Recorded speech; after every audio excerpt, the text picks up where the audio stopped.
Bonjour.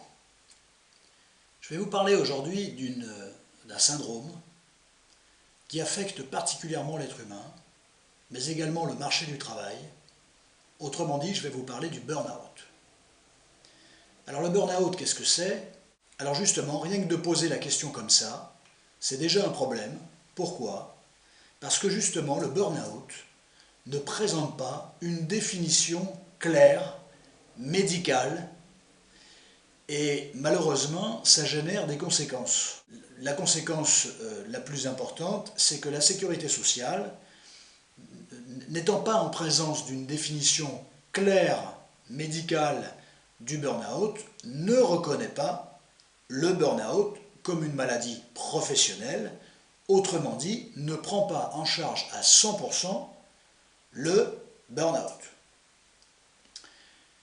Alors ça c'est un souci parce qu'une personne qui souffre de burn-out a une difficulté à faire reconnaître sa souffrance et alors certes elle peut invoquer des choses, mais la grande conséquence de cette absence de définition et de cette absence de positionnement, c'est que le burn-out il n'est pas présumé. C'est-à-dire que la personne qui souffre du burn-out doit prouver par ses propres moyens que sa souffrance et son burn-out est bien en lien avec sa situation professionnelle. Et le type de preuve à fournir n'est pas aussi évident que cela. Il faut que ça soit des preuves absolument incontestables et ce n'est pas toujours évident à constituer. Donc ça, c'est une véritable problématique. Alors, le burn-out, ce n'est pas quelque chose de nouveau.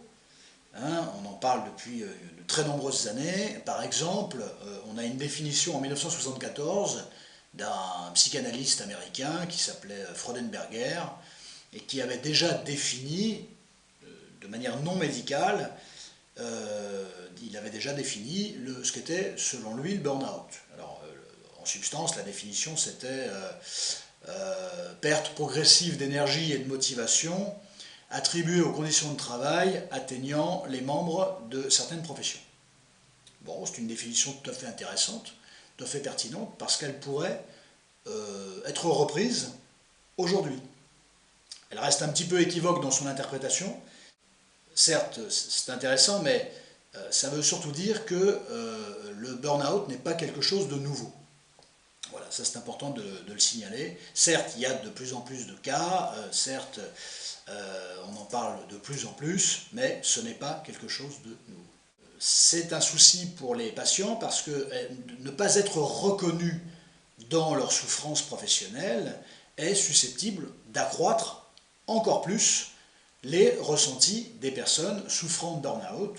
Et ça, cette situation actuelle, ce flou actuel, génère et entretient une certaine souffrance auprès de personnes qui fondamentalement n'ont pas besoin de ça puisqu'ils souffrent déjà de cette maladie professionnelle.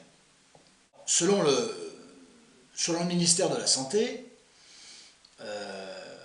qui a eu l'occasion de se positionner, eh bien, selon le ministère de la Santé,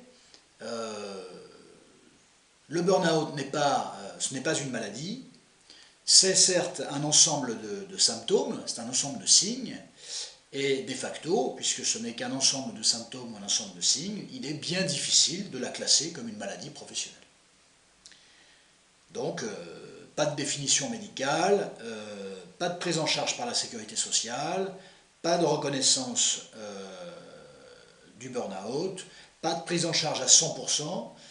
Et ça, donc, ce flou, c'est important de démarrer toujours un propos en lien avec le burn-out par ces considérations-là, parce que c'est bien présent et ça génère des effets. Voilà.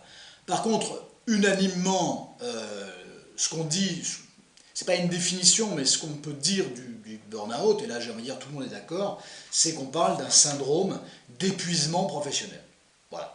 Mais ce qui n'est pas une définition claire, non équivoque.